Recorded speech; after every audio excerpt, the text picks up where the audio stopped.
Imposter syndrome is something that we're all going to experience at one point in our life. Imposter syndrome is basically that feeling of not belonging or of coming across as a bit of a fraud or achieving something based off of luck rather than actually your abilities. So on this week's episode of GetPsyched, we're going to be taking a little bit of a look at what imposter syndrome is all about, where it stems from, some of the research behind imposter syndrome, and how we can actually overcome it.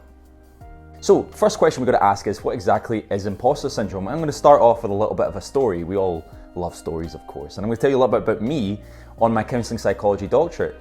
Throughout my school life, throughout studying in primary school and secondary school, and even in my first degree in social sciences a number of years ago, I've always experienced dyslexia. I've always struggled with dyslexia. That goes for in my doctorate as well. But off the back of that, I really struggled in school. I struggled academically. I struggled to get grades. I even struggled to get teachers to really believe that I could manage academically in school and in higher education. All of a sudden, I found a line of work that I was really passionate about. I found psychology, I found mental health and therapy, and that increased that passion for this line of work. Ultimately, what happened was I ended up on a counselling psychology doctorate. That level of imposter syndrome that I had experienced was so strong because I remembered all those times when I was in school, in high school, or in my first degree, being told that I was really struggling, that I wasn't managing, and I should maybe be thinking about something else.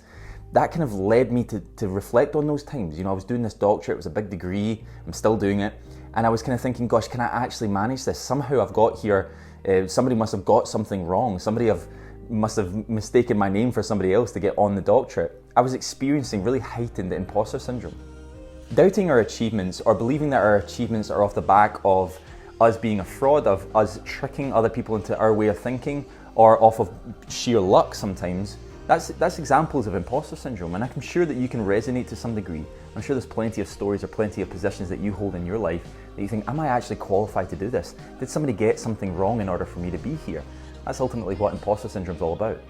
The term imposter syndrome actually originated in 1978 from a book that was actually specifically for women. It was about imposter syndrome in the female workplace. But as the decades have progressed, the awareness of imposter syndrome and the feelings of imposter syndrome in different demographics have increased. However, I was pretty struck by a piece of research that was conducted over the past couple of years with some employees. It was kind of like a cohort of employees that they studied in the UK that found that 85% of those employees exhibited some signs of imposter syndrome, yet only around 25% of them had ever heard of what imposter syndrome was. They'd never really heard of this term, most of them. And I found that incredible. You know, so many of us experience imposter syndrome, yet it's so hard to know exactly if this is a thing or not. And it's also aided by the fact that the DSM-5 doesn't recognize imposter syndrome as a diagnosable mental health condition. You might say that that's a good thing, but there's plenty of other anxiety or self-esteem difficulties that are diagnosable in the DSM. And imposter syndrome isn't one of them. So we still live in a society where plenty of people exhibit symptomologies of imposter syndrome, but there's still a huge amount of people that don't really recognize it. Now, plenty of this stuff that I'm talking about imposter syndrome might resonate with you. You might be able to relate to some stories or things going on in your personal life right now that make you feel like a fraud or make you feel like an imposter. In order to help you understand a little bit more about your subjective imposter syndrome, I've attached a link to a free PDF kind of psychometric.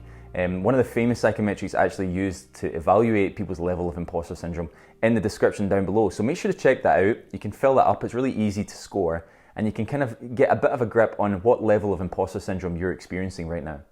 Now, Clance in 1985 wrote a paper on imposter syndrome, and actually attributed to it is that psychometric that I've just linked to. They wrote that psychometric to help evaluate levels of imposter syndrome.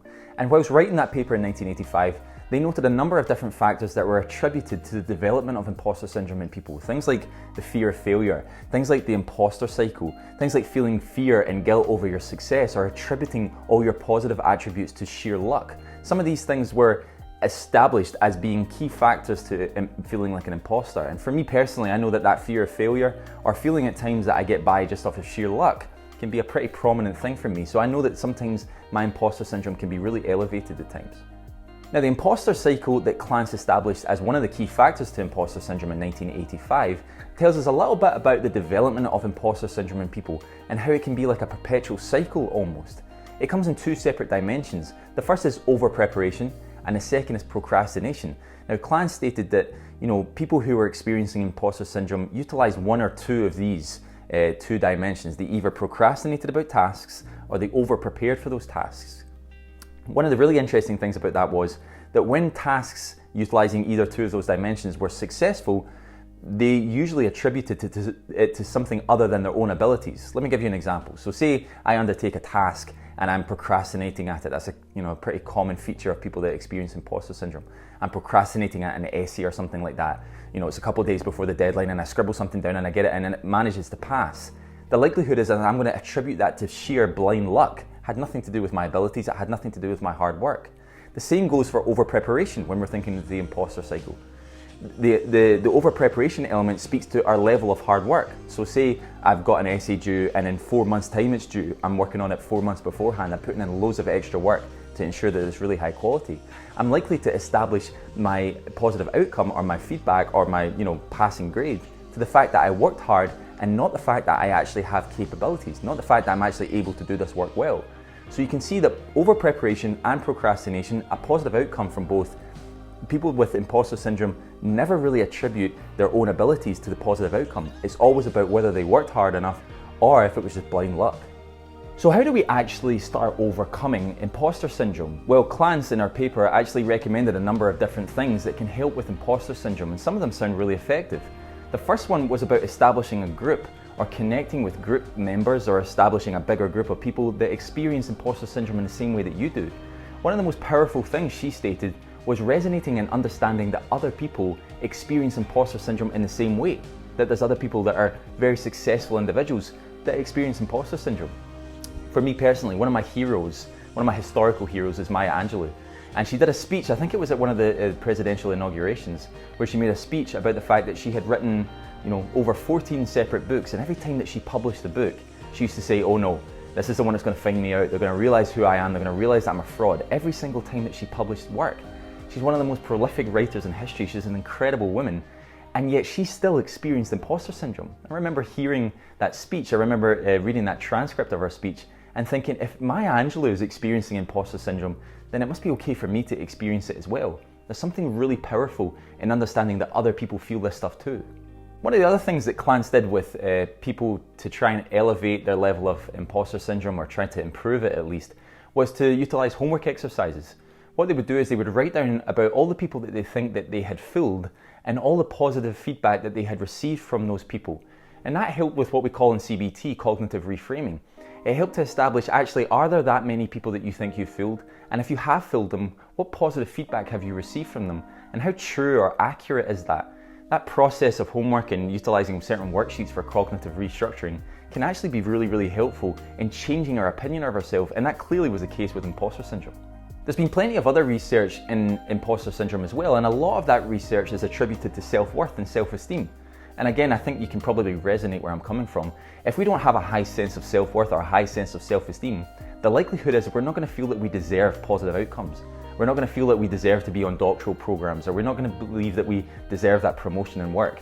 The likelihood is our imposter syndrome is going to perpetuate basically on the fact that we have a low sense of self.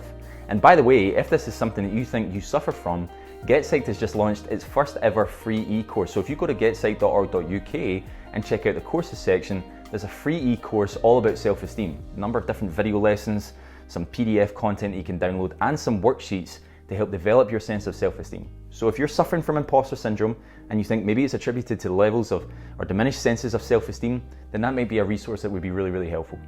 Okay guys, thanks so much for watching this week's episode of GetPsyched. This week we've been taking a look at imposter syndrome.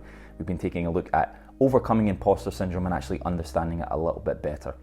If you've enjoyed this week's episode of GetPsyched, guys, then you're definitely going to enjoy this video on conquering your stress. And if you've enjoyed GetPsyched as a whole, make sure to subscribe to the channel. You can hit that little bell next to the subscribe button and you'll get weekly reminders every time I upload. Thanks so much for watching, guys, and hopefully catch you next week.